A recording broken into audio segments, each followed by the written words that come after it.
Hi guys, good afternoon and welcome to Moneycontrol. I'm Karunya Rao and joining me from my studio is Manisha Gupta, and today it's going to be all about coal prices and natural gas. Let's start with the latter, natural gas, which has been in the limelight for most part of the year. What's happening there? Well, we have seen some profit taking come in for this one. Remember, we've seen as high as $9 per MMBTU in this year, but we seem to be holding around that $6 per MMBTU right now. Friday was a big correction, nearly 6% down, and we've seen Asia open on a weaker note yet again. That is, it's a trend. Every Friday, you see the forecast for the next 1 week come in for the Western world on what kind of weather it's going to be, and we do see mild weather forecast for this week as well, and that's what is weighing onto the prices. Earlier concerns were that Europe may not have enough stockpiles, but Europe is holding 98 to 99% of its inventories, absolutely ready for the kind of winter that can come ahead. So, with the good inventories, mild weather forecast is what seems to be weighing on prices. Well, mild weather forecast is definitely not the case in Delhi, where I am right now. But okay, let's say that does, factor in, and that's something that the markets are factoring in while doing profits. What is the likely way forward now for the next few months? Is gas still as attractive as it was a couple months back, or even until last month? The book says that you do not sell gas in the winter season because very soon you will start hearing those reports about how there is snowing and the oil and gas pipelines are getting frozen, and those kind of things ought to, start adding to the prices there. Apart from that, when you look at the US export numbers itself, those are at a 6 month high. So a lot of US gas is clearly coming to Europe and many Asian markets. So that is a number that the street will also keep an eye on. Also, right now it is mild weather, but the expectation of a polar vortex or a very harsh winter as we get into January is something that will perhaps quickly consume up all the inventories that Europe and other countries have created. So, that is what will tell you on where the prices move from here. When it is January and February, these are a couple of months that you see natural gas prices very volatile, but mostly on the higher side. Okay. The next one I want to talk about is coal, because very quietly, without much of a ching bang or drama, coal prices have solidly surged all of this year, more than 140%.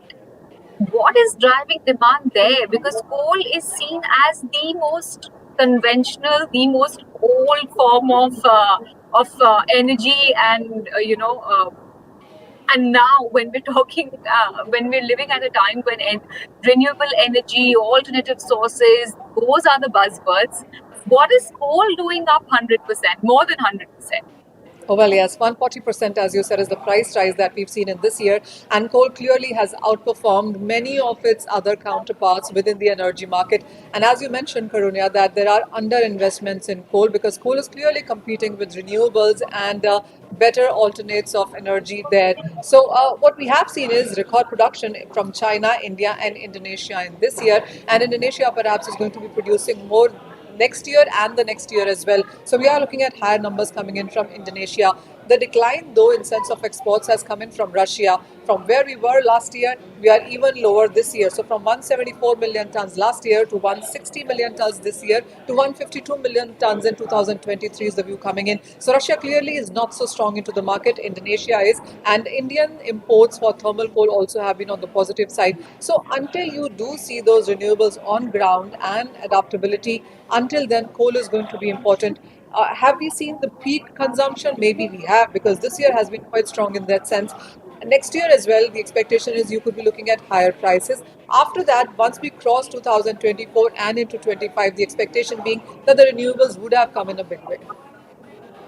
Okay, but on one hand, you have the commodity of tomorrow, the likes of aluminum, copper, which will gain a lot, especially with the surge or with the increased adoption of renewable energy, EVs, etc. Then on the other side, you have something like the coal, which is those archaic, old forms of energy.